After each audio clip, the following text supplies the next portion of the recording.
मेरे पीछे ये जो आप कच्चा मकान देख रहे हैं तो यही वो हिडमा का घर है। ये घर जो है ना ये गांव से थोड़ा बाहर है। आइटम्स गैजेट्स ऐसे नजर आएंगे। ये सीधा जंगल यहाँ है। अभी भी नक्सलियों की स्नाइपर जो हैं वो इस जंगल में मौजूद हो सकते हैं।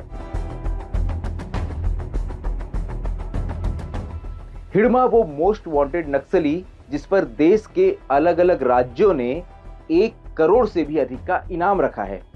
अब जानते हैं उस हिडमा का घर कैसा है।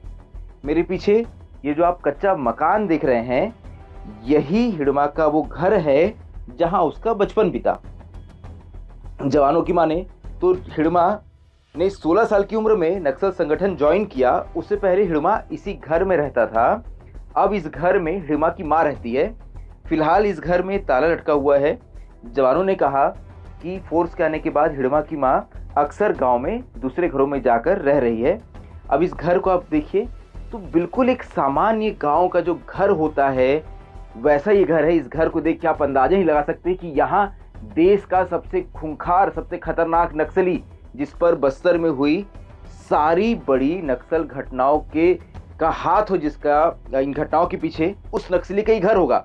यहाँ मैं ये एक बैग देख रहा था। अब आप ये बैग देखिए, इसमें आपको कुछ इलेक्ट्रॉनिक आइटम्स गैजेट्स ऐसे नज़र आएंगे। मैं इसलिए ज़्यादा इसको नहीं छू रहा हूँ कि भली फोर्स यहाँ पहुँची है, लेकिन वो हिडमा के घर को उन्होंने बहुत अच्छे से तलाशा नहीं है क्योंकि ये घर जो है ना ये गांव से थोड़ा बाहर है। पुलिस ने इसके अंदरूनी इलाके में मोर्चा बनाया है और ये इलाका जो है फोर्स का कहना है कि इस इलाके में हमें नहीं जाना चाहिए क्योंकि इसके बाद अगर आप देखें, यहाँ देखिए आप, ये इलाका जो है ये यहाँ से पूरा खुला हुआ है। ये सीधा जंगल यहाँ है और जवान कह रहे हैं कि अभी भी नक्सलियों की स्नाइपर जो हैं वो इस जंगल में मौजूद हो सकते हैं और वो इंतजार कर रहे हैं कि जवान कोई गलती करें और ये स्नाइपर्स जो हैं वो जवानों को अपना निशाना बनाएं। तो लेकिन क्योंकि आप तक हिडमा के घर की तस्वीर पहुंचाना बहुत ज़रूरी था, इसलिए हमने ये कोशिश की है कि आप एक बार ये घर देख लें कि आखिर जो देश का सबसे मोस्ट वांटेड नक्सली है जिसके चर्चा आए दिन अखबारों में टीवी चैनलों पर होती है उसका घर कैसा होगा। ये कच्चा मकान 1 कमरे का मकान उसी हिडमा का है। एक सोलर कनेक्शन भी इस घर के लिए दिया गया था, लेकिन इसका तार अब ये कट चुका है। ये सोलर प्लेट ऊपर लगी हुई है लेकिन इसका तार जो है वो कट चुका है। मतलब इस घर में फिलहाल बिजली नहीं पहुंचती है। और इसका जुगाड़ देखिए कैसा है।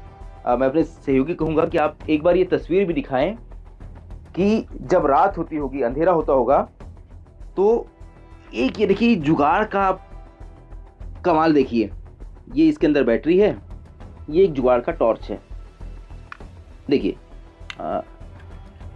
ये जो है ये टॉर्च आप देख रहे हैं। तो हिडमा का परिवार जिसमें उसकी माँ है, 2 बहनें हैं, वो रात के समय रोशनी के लिए इसी टॉर्च का उपयोग करते होंगे क्योंकि सोलर का कनेक्शन इस घर से अब कट चुका है। और जो जवान बता रहे हैं कि हिडमा के 2 भाई भी थे जिसमें से एक जो है उसकी मौत होने के बाद गांव में ही उसका स्मारक बनाया गया। दूसरे भाई के बारे में जवानों के पास कोई जानकारी नहीं कि वो कहाँ रहता है। तो यही वो हिडमा का घर है जिसको लेकर समय समय पर ये चर्चा होती है। तो आज आप हिडमा का घर भी देख लीजिए और समझ लीजिए कि आखिर देश का मोस्ट वांटेड नक्सली जो है वो कैसे घर में रहता होगा।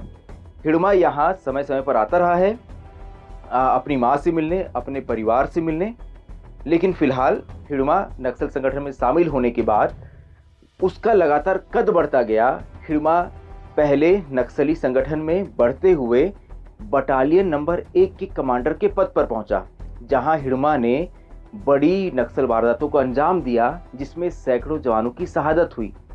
इसके बाद हिडमा वो पहला बस्तर का आदिवासी है जो नक्सलियों की सेंट्रल कमेटी तक पहुंचा। हिडमा आज के दिन में नक्सलियों की सेंट्रल कमेटी का मेंबर है। इस तक पहुंचने वाला वो बस्तर का इकलौता आदिवासी नक्सली है। तो अब आप समझिए कि जो नक्सली देश में सबसे बड़े नक्सली पद में से एक पर बैठा हो वो इस छोटे से मकान में ही रहता है। और इससे एक और बात समझ आती है कि भले ही हम ये बात कहते हैं कि नक्सली करोड़ों अरबों की उगाही करते हैं, लेकिन उस पैसे का उपयोग हो सकता है नक्सली अपने घरों तक ना करते हों। यही वजह है कि हिडमा की मां आज भी इस छोटे से 1 कमरे के कच्चे मकान में रहती है। मैं संजय ठाकुर, विस्तार न्यूज़ के लिए बस्तर से।